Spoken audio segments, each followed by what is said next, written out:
Bismillahirrahmanirrahim. Assalamualaikum warahmatullahi wabarakatuh. Apa kabar semua anak-anakku SMP YPM 3 Taman? Kembali lagi bersama saya Ibu Dian Arinda. Alhamdulillah, kita bertemu lagi dalam pembelajaran PPKN. Belajar dari rumah melalui pembelajaran online. Semoga kita semua tetap sehat selalu ya anak-anak dan juga tetap semangat. Oke, pada materi kali ini yang akan kita bahas pertemuan pertama tentang pengertian norma dan macam-macam norma. Tujuan pembelajaran melalui kegiatan diskusi dan tanya jawab dengan model pembelajaran problem-based learning, peserta didik dapat menelaah pengertian dan macam-macam norma pada masa sekarang di lingkungan keluarga, sekolah, dan masyarakat. Yang kedua, memahami norma-norma yang berlaku dalam kehidupan bermasyarakat untuk menunjukkan keadilan. Yang ketiga, mengkampanyekan perilaku sesuai dengan norma-norma yang berlaku dalam kehidupan bermasyarakat untuk mewujudkan keadilan dengan jujur, teliti, dan tanggung jawab. Kompetensi dasar 3.2.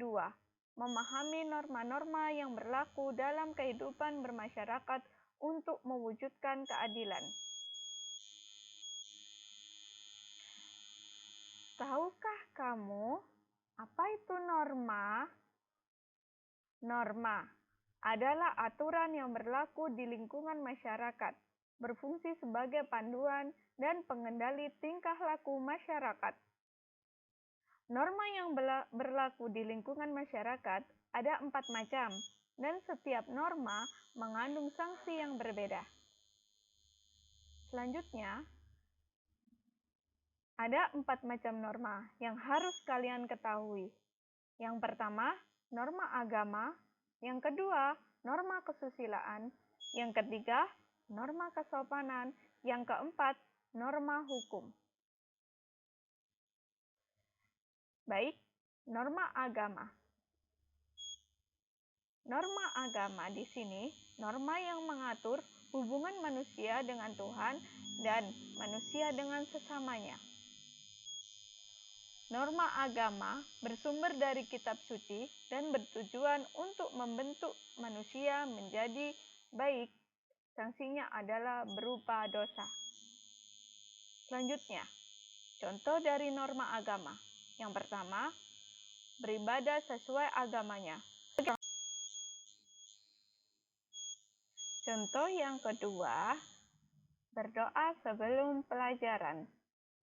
Yang ketiga, tidak melakukan tindak pencurian.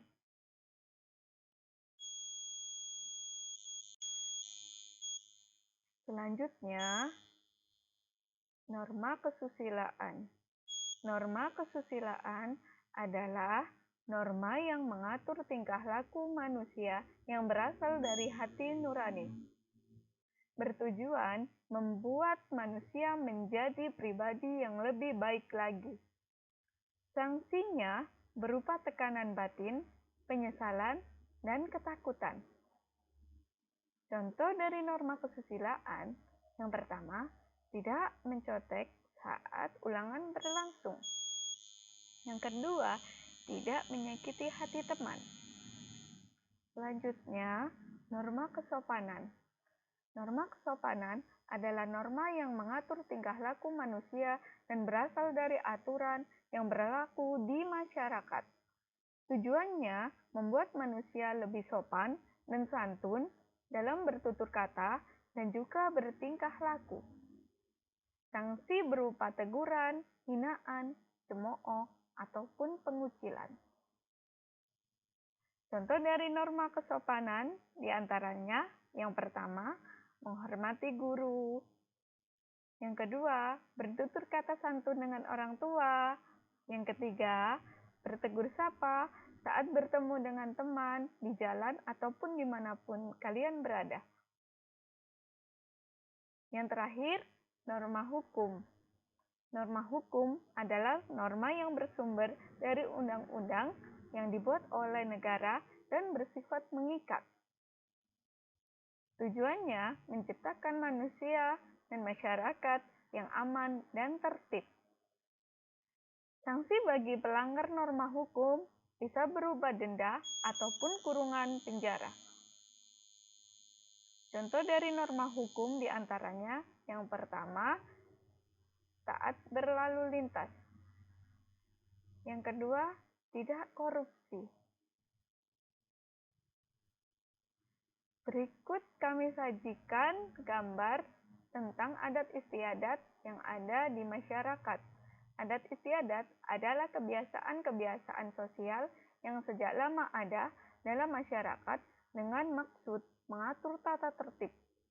Ada pula yang menganggap adat istiadat sebagai suatu aturan ataupun peraturan sopan santun yang turun-temurun dilakukan. Selanjutnya, kebiasaan.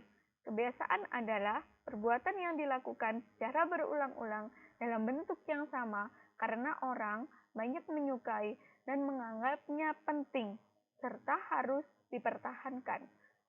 Kebiasaan merupakan norma yang keberadaannya dalam masyarakat diterima sebagai suatu aturan yang mengikat walaupun tidak ditetapkan oleh pemerintahan. Selanjutnya, berikut Ibu berikan link tentang sosialisasi norma yang ada di masyarakat. Ibu juga sudah menge-share di grup kelas kalian masing-masing ya anak-anak. Oke, ayo kita tingkatkan dan kita taati norma-norma yang berlaku di Indonesia. Kenapa? Agar hidup kita menjadi baik dan teratur. Sekian dari penjelasan Ibu kali ini. Terima kasih banyak anak-anak. Wassalamualaikum warahmatullahi wabarakatuh.